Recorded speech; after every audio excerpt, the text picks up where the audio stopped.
수능 특강의 70페이지 1번 문제 보도록 하겠습니다. 기억에 대해 들어갈 내용으로 적절한 것은입니다. 전통사회에서는 산업공상의 모든 직업에서 업종과 직제를 나누어 그들이 스스로 어떤 한 가지 일에 전념하며 뛰어난 재능을 연마하고 사회에 기여할 수 있도록 하였다라고 되어 있네요.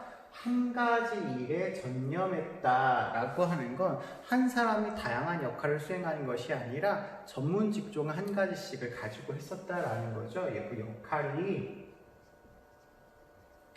분담이 되어 있었다라고 하는 이야기가 될 것 같아요.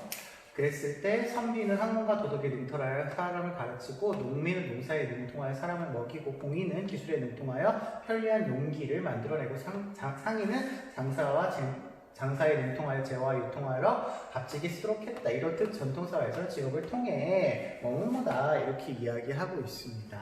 그럼 전통사회에서 강조하는 직업에 대해서 고르시면 될 것 같은데요. 1번, 자신의 직분과 무관하게 자아실현의 기회를 가져야 된다가 아니죠. 무관하게 틀렸습니다. 자아실현을 할 때 자기가 잘할 수 있는, 상인은 상인에게 뭐 이렇게 잘할 수 있는 재화를 능통하거나, 공인은 기술에 능통해서, 농민은 농사에 능통해서 이렇게 해야 되겠죠. 2번, 사회적 책임으로부터 벗어나 경제적 안정을 추구해야 된다라고 했는데 아니죠. 벗어나지 않습니다. 사회적 책임이 아니죠. 여기 보면 선비는 자기 학문에 통달해서 사람을 가르치고 라고 하는 사회적 역할을 강조하잖아요. 농민은 농사에 능통해서 사람을 먹이고 라고 하는 사회적 역할을 강조하죠. 그렇지 않습니다. 3번, 전문성을 향상시키고 사회 구성원수의 역할을 다해야 된다. 그렇죠. 3번이 정답이 되겠습니다. 4번, 도덕적인 삶을 살 수 있도록 누구나 학문 연구에 전념해야 된다. 학문 연구에 전념하시는 분은 여기 선비가 되겠죠. 선비가 학문 연구를 하시는 거죠. 잘못됐네요. 여러 일을 고르게 잘할 수 있도록 다양한 기술을 연마해야 된다가 아니라 분업을 통해서 역할 분담을 해야 된다. 그래야 잘 돌아간다. 이런 얘기를 하고 있는 거죠. 그래서 정답은 3번으로 찾으시면 되시겠습니다. 2번 문제 보겠습니다. 다음 사상가의 입장만을 보기에서 있는 대로 보는 것입니다. 신은 모든 사람들이 모든 행동에서 각각 자기의 소명에 관심을 둘 것을 요구하시는데요. 일단 신이 나오시고요. 소명, 그리고 각각의 소명에 대해서 관심을 가지시라네요. 우매하고 겸손한 우리가 만사를 혼란에 빠뜨리지 않도록 하기 위해서 신은 각 사람에게 그 독특한 생활 양식에 따라 의무를 지정하셨고, 아무도 자기의 한계를 경솔히 벗어나지 않도록 다양한 생활들을 소명이라고 부르셨대요. 그러니까 다양한 너가 하는 일, 너가 하는 일, 너가 하는 일 등의 다양한 그 모든 생활을 다 소명이라고 이야기하셨답니다. 소명이라고 부르셨고, 각각 개인에게는 신이 지정하신 생활 방식이 있대요. 그러니까 그 개인이 해야 하는 생활 방식이 모두가 이제 소명인 거죠. 이거 우리가 직업 소명설이라고 하고요. 직업 소명설을 주장하신 대표적인 사상가는 칼뱅 아저씨죠. 칼뱅 아저씨입니다. 칼뱅 선생님의 직업 소명설입니다. 자, 그러면 기억, 신 앞에서는 직업에 귀천이 없다. 신이 너는 이거를 해야 돼, 너는 저거를 해야 되고, 너는 저거를 해야 돼 라고 각각에게 개별적으로 소명을 하신 거기 때문에 귀천이 없는 게 맞습니다. 없는 게 맞습니다. 니은, 노동은 신의 뜻을 세 속에서 실천하는 한 방식이다. 이것도 맞아요. 신이 너한테 이 일을 맡겨준 거예요. 그러니까 신의 뜻을 세 속에서 너가 이렇게 하는 거야 를 주장하는 거예요. 그러니까 이거 맞는 거고요. 디귿, 소명에 충실히 임하는 것은 부를 축적하기 위함이다. 부를 축적하는 것 자체가 목적은 아닙니다. 신에게 받은 소명을 열심히 하는 것이 목적인 거죠. 열심히 하면 신의 영광을 드러내는 거거든요. 그래서 칼뱅에게 있어서의 직업생활을 충실하게 하는 목적은요, 신의 영광을 위해서입니다. 이게 목적인 거예요. 근데 이렇게 해서 내가 열심히 일을 하다 보면 부를 축적할 수 있어요. 부가 쌓일 수 있거든요. 근데 이거는 악한 게 아니에요. 이거는 오히려 구원의 증표가 됩니다. 증표가 되기 때문에 부를 쌓을 수 있습니다. 근데 그 쌓은 부 자체가 목적이 되어서는 안 되죠. 그래서 이거는 틀린 설명이고요. 그 다음에 리을, 세속적인 이익을 취하는 것은 신의 뜻을 어기는 거다라고 했는데 금방 말씀드린 것처럼 신의 영광을 드러내기 위해서 내가 그 맡은 소명에 최선을 다하다 보면 부가 쌓일 수 있어요. 이거는 내가 어떻게 보면 신이 나한테 명령한 것을 충실하게 행한 어떤 신의 선물이라고 보거든요. 그러니까 이게 신의 뜻을 어기는 거라고 보지는 않습니다. 그래서 정답은 기역, 니은이라고 1번 찾아주시면 되시겠습니다. 3번 보겠습니다. 천하를 다스리는 일과 농사를 짓는 일을 동시에 하기는 어렵답니다. 그러니까 동시에 할 수 있는 일이 아니라는 거죠. 천하를 다스리는 일과 농사를 짓는 일은 각각 따로 해야 된다. 이런 의미라고 보시면 되겠네요. 대인이 해야 될 일이 있고 소인이 해야 될 일이 있대요. 그러니까 소인이 해야 될 일, 대인이 해야 될 일이 나누어져 있다. 직업의 역할 분담이 이루어져 있다. 분담이 필요하다. 그리고 소인과 대인 얘기가 나오고 있습니다. 또 한 사람의 몸에 여러 장인들이 만드는 것들이 다 필요한데 반드시 모든 것을 손수로 만들어 사용해야 된다면 그것은 천하 사람들의 지쳐 떨어지게 하는 것이니까 옳지 않다. 한 사람이 모든 일을 다 하는 것은 옳지 않다라고 보고 있습니다. 대인, 소인으로 구분을 해서 우리 역할을 구분하셨던 사람은 맹자 선생님이었죠. 맹자 사상가의 입장을 보시면 되겠습니다. 1번, 자급자족하는 것이 바람직한 삶이다. 여기 나와 있죠. 모든 것을 손수로 만들어 한다면 사람들이 지쳐 떨어지니까 자급자족하는 것은 바람직하지 않습니다. 2번, 통치자와 생산자의 구분을 없애야 된다. 아니죠. 동시에 하기 어렵기 때문에 대인이 해야 될 일이 있고 소인이 해야 될 일이 나누어져 있어야 되죠. 없애면 안 됩니다. 자신의 사회적 직분에 상응하는 덕을 발휘해야 된다. 그렇죠. 대인은 대인으로서 소인은 소인으로서 해야 될 역할과 직분에 따라서 일을 해야 되겠죠. 3번이 맞고요. 대인은 육체 노동을 하고 소인의 모범이 되어야 된다라고 했는데요. 대인은 다스리는 일을 하는 거고 소인이 이런 농사 같은 일을 하는 거죠. 그러니까 대인이 육체 노동을 할 필요는 없어요. 5번, 장인의 기술을 천하에 다스리는 일보다 가치 있는 일이다 라고 했는데 가치 있는 일이다 라고 이렇게 나누어서 이야기하지는 않아요. 둘 다 필요한 일이다 라고 보겠죠. 하지만 유교적인 관점에서 보면 이 천하를 다스리는 일이 훨씬 더 중요한 일이라고 보기는 합니다. 그래서 정답은 3번으로 찾아주시면 되시겠네요. 다음은 71페이지의 7번 문제 보겠습니다. 갑을 사상가의 공통된 입장만을 보기에서 있는 대로 골라라 라고 되어 있네요. 갑은요, 군자는 작은 일은 잘 못해도 큰 일은 맡아 할 수 있고 소인은 큰 일은 감당 못해도 작은 일은 잘할 수 있답니다. 임금은 임금답고 신하는 신하다움에 아버지는 아버지답고 자식은 자식다워야 된대요. 우리 이거 했었었죠. 임금은 임금답고 군군 신하는 신하다우며 신신 아버지는 아버지답고 부부 자식은 자식다워야 된다. 자자라고 해서 이거 정명사상 이야기하는 거네요. 갑은 정명사상을 주장하신 공자 선생님이 되시겠습니다. 을 보시면 어질고 능력 있는 사람은 순서를 기다리지 않고 뽑아 쓰고 덕이 없고 무능한 사람은 잠시라도 기다리지 않고 그만두게 해야 된대요. 그러니까 능력이 있는 사람을 어쨌든 사용을 해야 되고 능력이 없는 사람은 당연히 그 일을 하면 안 된다라는 거예요. 그러니까 그 능력이 있는 사람에게 그 일을 맡겨야 하는 어떤 역할 분담을 이야기하는 거죠. 힘든 일은 누구나 싫어하고 이익은 누구나 좋아함으로 해서 우리는 중요한 거 찾으셔야 되는데요. 힘든 일은 누구나 싫어하고 이익을 좋아하는 게 인간의 본성이다라는 거예요. 이게 이제 성악설을 주장하는 사상가다라고 하는 힌트를 주시는 거고요. 예로서 일을 나누어야 다툼이 없다를 주장하셨기 때문에 역시 예라고 하는 사회적인 기준으로서 사회적인 역할을 분담해야 된다를 주장하시는 사상가이기 때문에 여기 순자 선생님의 이야기다라고 보시면 되겠습니다.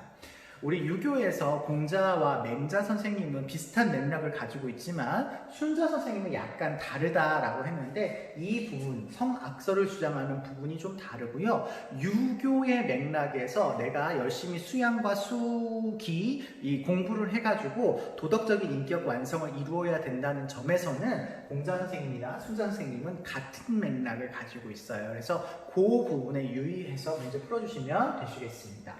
기억 보실게요. 주어진 사회적 직분에 충실해야 된다. 그렇죠. 주어진 사회적인 직분에 충실해야 된다라고 하는 말. 각각의 맡은 역할을 다해야 된다. 맞는 얘기네요. 니을. 누구에게나 직업의 선택에 자유가 있어야 된다.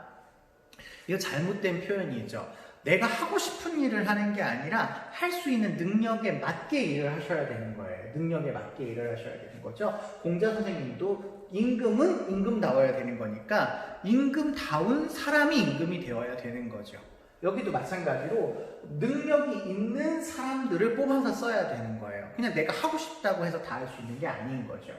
디귿, 개인의 덕에 따른 사회적 분업이 이루어져야 된다. 그렇죠. 개인이 어떠한 덕을 갖고 있느냐에 따라서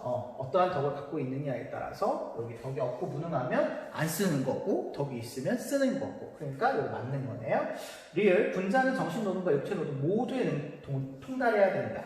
맹자도 그렇고 공자 선생님, 순자 선생님 모두 똑같지요. 역할의 분담이 이루어져야 된다를 주장하시지 한 사람이 모든 일을 다 잘해야 된다 이런 이야기를 하지는 않습니다. 그래서 정답은 기억 디귿 2번으로 찾아주시면 되겠습니다. 같은 페이지 8번 보겠습니다. 자본주의의 발달과 생산수단에 대한 투자 증가는 대체적으로 평균 이윤율을 저하시킨대요.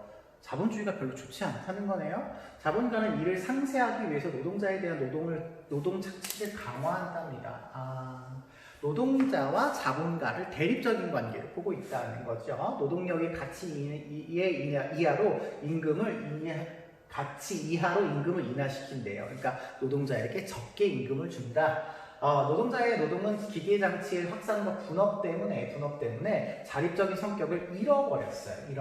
그러니까 노동자가 분업이라고 하는 활동을 통해서 자기 스스로의 어떤 인간성을 잃어버리게 되었다. 그에 따라 노동자에 대한 매력도 모두 없어지고요. 노동자가 단순한 기계 부품이 되고 가장 단순하고 단조로운 가장 쉽게 배울 수 있는 손동작만 하게 된다는 거죠. 이거 우리가 인간 소외 현상과 노동 소외 현상으로 이야기하고 있습니다. 이렇게 자본주의가 분업, 매뉴팩처라고 하는 그런 시스템을 도입함으로 인해서 인간 소외와 노동 소외를 일으켰다를 주장하시는 분은 마르크스입니다. 자, 그러면 마르크스 입장 보시면요. 1번, 자본가는 이윤을 증대시키기 위해서 노동자와 협력한다라고 되어 있어요. 협력하지 않겠죠. 여기 나온 것처럼 노동 착취를 강화하기 때문에 노동자와 자본가를 대립의 대상으로 보고 있습니다. 자본주의 사회에서 노동을 통해서 자아실현이 가능성이 높아진다라고 되어 있는데요. 여기 나온 것처럼 모두 그 자아실현의 자립적인 성격을 잃어버리게 됩니다. 절대로 안 돼요. 절대로 안 됩니다. 그래서 마르크스는 자본주의 사회가 반드시입니다. 붕괴되어야 된다라고 주장을 합니다. 높지 않습니다. 3번, 기계화로 인해 노동자는 육체 노동으로부터 해방될 수 있다가 아니죠. 기계화로 인해서 오히려 인간은 기계의 단순한 부속품이 되는 거죠. 해방될 수 없습니다. 노동 분업이 이루어져야 노동자의 자아실현이 가능해진다라고 했는데 분업 때문에 자립적인 성격을 잃어버렸어요. 그러니까 자아실현이 가능해지지 않겠죠. 5번, 자본주의 사회에서 노동자는 자율성을 상실하고 노동으로부터 소외된다. 5번이 정답이 되시겠습니다. 마르크스의 이야기는 아주 잘 등장을 하고 있는 사상가니까요. 조금 더 구체적으로 알아두실 필요가 있겠습니다. 실전 문제 1번 보겠습니다. 72페이지고요. 갑을 사상가들의 입장만을 보기에서 있는 대로 고른 것은입니다. 갑 보시면 왕공이나 사대부의 자손이라 하더라도 예의에 맞지 않으면 서인으로 돌아가게 해야 되며 서인의 자손이라 하더라도 한문을 쌓고 몸가짐을 바르게 하여 예의에 합치하면 사대부에 이르도록 해야 된다. 신분에 따라서 어떤 사대부라고 하는 직분이 결정되어서는 안 되고 능력이 있느냐 없느냐에 따라서 결정이 되어야 된다라는 이야기겠죠. 직분을 편안히 지키면 키워주고 직분을 편안하게 지키지 못하면 그들을 그만두게 해야 된다. 역시 능력 얘기하네요. 덕성과 능력에 따라 일을 하게 해야 효과적으로 사람들의 욕구를 충족할 수 있기 때문이다 라고 보고 있습니다. 여기 욕구 충족. 자, 인간의 욕구 충족이 자연스러운 현상이고 이게 인간의 본성이다라고 보실 수 있다면 이 욕구 충족을 위해서 사회적인 분업이 필요하다를 주장하시는 순자 선생님의 이야기가 되셔야 될 것 같아요. 이거 순자 선생님 이야기입니다. 을 성향상으로 장인이거나 또는 다른 덤벌이를 하는 사람이 전사의 부를 이행하려 들거나 혹은 전사들 중에 어떤 이가 그럴 자격도 없으면서 수비를 결정하며 수호하는 부류로 이행하려 들어서는 이런 사람들이 서로의 도구나 직분을 교환하게 된다면 이런 경우에 이들의 교환이나 참견이 아니라 나라의 파멸을 가져다 줄 거니까 직분의 교환을 하면 안 된다. 주어져 있는 성향에 따른 어떤 직분에 따라서 계급이 나눠져야 된다를 주장하시는 분이에요. 그런데 여기 보니까 뭐 전사 얘기 나오고 장인 얘기 나오고 수호자 얘기가 나와요. 그러니까 이 계급이 나눠져 있는데 이 계급이 타고난 성향에 따라서 분류되어야 된다를 주장하시는 분이거든요. 이거는 서양 사람 중에 플라톤 이라고 하는 사람이 이런 이야기를 하시죠. 그래서 지배 계급인 수호 계급과 그 군인 계급 그리고 생산 계급이 나누어져 있어야 되고 이거는 타고난 어떤 성향에 따라서 결정이 된다. 타고난 신분은 아니에요. 타고난 신분은 아니고 타고난 성향에 따라서 결정이 된다를 주장을 하고 계십니다. 플라톤입니다. 그러면 기억 볼게요. 갑 보시면 분업은 사회적인 질서를 유지하는 효과적인 방법이랍니다. 그렇죠. 분업이 필요하다라고 이야기할 수 있겠죠. 니은 치자와 피치자가 동일한 일을 하는 것이 정의롭다. 사회적인 분업을 강조하는 사람이 동일한 일을 해라 이렇게 얘기하지 않겠죠.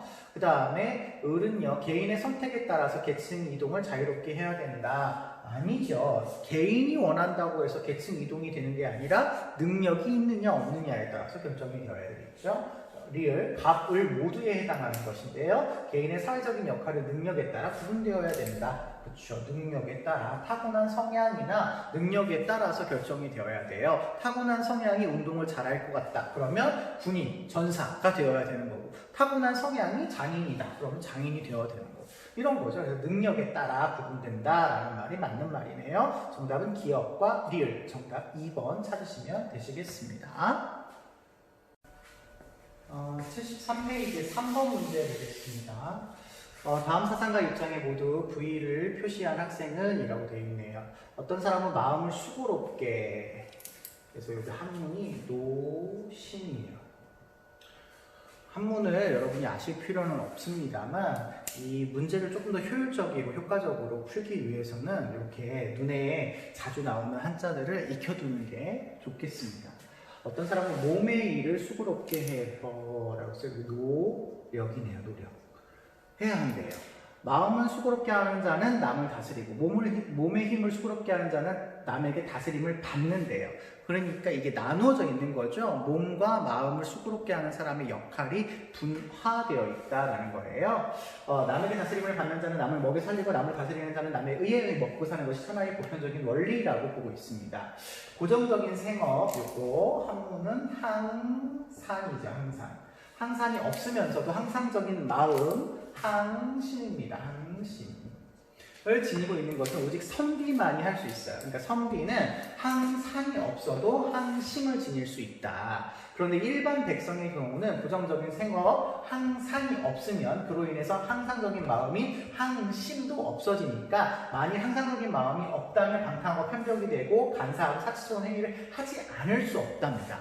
그러니까 일반 백성의 경우에는 항심을 유지하기 위해서 항산이 필요하다라고 하는 설명입니다.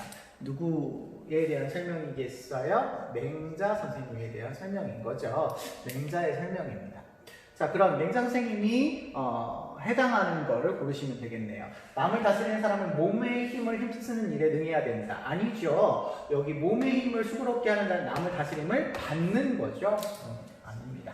다스리는 사람과 다스림을 받는 사람 상호 의존적인 관계는 맞아요. 이거는 있어야 돼요. 왜냐하면 여기 보면 먹여 살리고 먹고 사는 것이 보편적인 원리다라고 하니까 서로 주고받는 상호적인 관계죠. 맞습니다. 경제적인 안정은 백성들의 도덕성을 유지하는 데 중요하다. 맞습니다. 항상적인 마음이 되기 위해서는 여기 고정적인 생업이 없으면 안 된다. 이렇게 얘기를 하고 있으니까요. 이게 중요한 요인이 됩니다. 효율적인 생산을 위해 누구나 자유롭게 일을 선택해야 된다? 아니었죠, 아까. 노력하는 사람과 노심하는 사람이 구분이 되어져 있어야 돼요. 그래서 자기가 잘할 수 있는 능력에 따라서 나누어지는 거지 내가 하고 싶다고 해서 모든 일을 다 할 수 있는 게 아니었습니다. 그러면 두 번째와 세 번째에 체크하신 병이 정답이 되겠습니다. 3번이 정답이네요. 다음은 같은 페이지 4번 문제 보도록 하겠습니다. 다음은 서양 사상가들의 가상 인터뷰이고요. 가발 사상가들의 입장을 거기에서 있는 대로 골라라 라고 되어 있습니다. 사회자가 우리는 인생의 상당 부분을 일과 직업생활을 하다 보면 지냅니다. 우리는 일과 직업생활을 어떤 의미로 받아들여야 될까요? 라고 했더니 고대 그리스의 한 철학자가 온전한 삶이나 노동과 여가가 분리된 삶이래요. 노동과 여가가 분리된 삶이고 인간은 여가를 얻기 위해서 일을 한다라고 했대요. 여가를 얻기 위해서 일을 한다. 그래야 신과 인생에 대한 관조를 할 수 있답니다. 이분은 이제 신과 관련된 어떤 설명을 통해서 직업을 이야기하시는 그런 분이네요. 저도 그렇게 생각하는데 고통스러운 육체 노동은 인간이 자유의지를 남용했기 때문에 신으로부터 받은 벌이래요. 그러니까 인간이 노동을 하는 건 일종의 신으로부터 받은 벌이다라고 보는 거죠. 따라서 세속적인 일도 열심히 해야 하는데 명상과 신을 향한 기도가 더 가치 있는 것이므로 노동을 통해서 신에게 다가가야 된다를 주장하시는데 이분은 노동을 벌이라고 보셨으니 이거는 중세 그리스도교의 어떤 내용이다라고 보실 수가 있겠습니다. 을 보시면 신은 여러 가지 삶의 계층과 삶의 양식들을 구분해 놓았어요. 그래서 각 사람이 해야 할 일을 순서를 정해 주셨고 그와 같은 삶의 양식들을 소명이라고 부르진답니다. 따라서 사람들은 자신의 일과 직업을 신께서 정해 주신 것이라고 생각하셔야 된답니다. 신이 그 사람을 뭐 해라 라고 정해 주어서 소명을 주었답니다. 소명을 주었다? 칼뱅이네요. 직업 소명설 칼뱅입니다. 자, 그러면 기억입니다. 세속적인 일의 유일한 기능은 생계를 유지하는 것 밖에 없을까요? 아까 벌을 받는 거잖아요. 벌을 받는 거기 때문에 생계를 유지하는 유일한 기능은 아닌 거죠. 유일하다 틀렸습니다. 근면 성실한 직업 생활을 하면 구원을 받을 수 있다 라고 했는데 아까도 선생님이 설명을 했지만 구원을 받기 위해서 돈을 버는 게 아니죠. 구원받은 것에 대한 증표로 돈이 벌려지는 거예요. 그러니까 구원이라고 하는 것을 위한 것이 생계유지가 아닙니다. 직업수단이 아니에요. 오히려 칼뱅 선생님은요, 구원은요, 예정설을 주장하시거든요. 예정설. 미리 정해져 있답니다. 그래서 내가 구원받았음을 성서를 통해서 믿음. 우리나라 말로 이야기. 확신, 믿음이 우리나라 말인가요? 확신을 갖기만 하면 되는 거고 그 확실한 믿음에 대한 증표가 이제 직업적인 면에서 성공하는 거, 부를 축적하는 거 이게 증표가 되는 것이지 이 자체가 구원을 받을 수 있는 그런 수단은 아닌 겁니다. 구원의 수단은 믿음을 통해서 얻는 거예요. 디귿. 이를 통해 이익을 창출하여 이웃에게 도움이 되는 것은 바람직하다. 이웃을 도와주는 것이 신의 뜻이니까요. 이웃을 도와주어서 자신의 소명을 다하는 것, 이걸 강조하시겠죠. 그 다음에 을은 리을, 육체 노동은 신에게서 주어진 것이므로 성실하게 임해야 됩니다. 벌도 받아야 되는 거고 내가 신으로부터 받은 소명이라면 당연히 열심히 해야 되는 거니까 성실하게 임해야 되는 거죠. 그래서 정답은 디귿리을 3번으로 찾으시면 되시겠네요. 74페이지의 마지막으로 5번 문제 보도록 하겠습니다. 다음 사상가가 긍정의 대답을 할 질문으로 적절한 것은입니다. 자본주의 체제에서의 노동은 상품만 생산하는 것이 아니라 그러한 생산을 통해서 노동자를 하나의 상품으로 생산해낸대요. 자본주의를 별로 좋아하지 않고 있고요. 자본가와 노동자를 대립적인 관점에서 보고 있네요. 더 많이 생산하는 노동자일수록 더 적게 소비할 수밖에 없대요. 그러니까 노동자는 노동이 자발적인 것이 아니라 강제된 것에 불과하대요. 그러니까 노동 소외가 일어났다. 이런 얘기죠. 즉 노동자가 자기 자신에게 속하지 않고 타자에 속해버린 것이랍니다. 나아가 소외된 노동은 인간의 삶을 생활수단으로만 간주함으로써 인간의 고유한 자유로운 의식적인 활동으로부터 인간을 소외시킨답니다. 인간 소외가 일어난대요. 그래서 이 소외된 노동은 결국 인간에 의한 인간을 소외시키고 이러한 소외의 근본 원인은 결국 사적인 소유로부터 시작됩니다. 사적 소유, 사유재산인 거죠. 여기서부터 시작되었다라고 주장하시는 사상가입니다. 누구시냐면 마르크스 되시겠죠. 마르크스 선생님에 대한 이야기가 되시겠습니다. 1번 노동자의 생산성과 노동자의 부의 축적은 정비례하는가? 아니었죠. 노동을 많이 하면 할수록 노동자는 적게 소비할 수밖에 없어요. 그러니까 정비례가 아니네요. 틀렸습니다. 노동 소외 현상은 자본가의 자선행위로 의해서 해결될 수 있는가? 마르크스는요. 자본가와 노동자의 타협점은 없어요. 그래서 반드시 자본가는 혁명과 같은 투쟁을 통해서 뒤집어 엎어라 라고 주장을 합니다. 해결될 수 없습니다. 3번 노동자의 능력에 따라 이윤을 배분하는 것이 이상적인 방법인가 라고 이야기했어요. 이거 아주 잘 틀릴 수 있습니다. 마르크스가 추구하는 공산주의라는 이상사회는요, 능력에 따라 일하고 필요에 따라 분배받는 사회예요. 그렇기 때문에 능력이 많으면 이윤을 많이 분배하는 것, 이것을 이상적이라고 보지 않습니다. 능력은 능력껏 일하는 거예요. 일하는 거. 내가 의사로서의 능력을 갖추었다 그러면 의사로서의 일을 하는 거고, 내가 교사로서의 능력을 갖췄다 그러면 교사로서의 일을 하는 겁니다. 근데 그 일을 한 것이 내가 한 능력에 비례해서 소득을 배분받는 것이 아니에요. 필요에 따라 분배받는 겁니다. 아닙니다.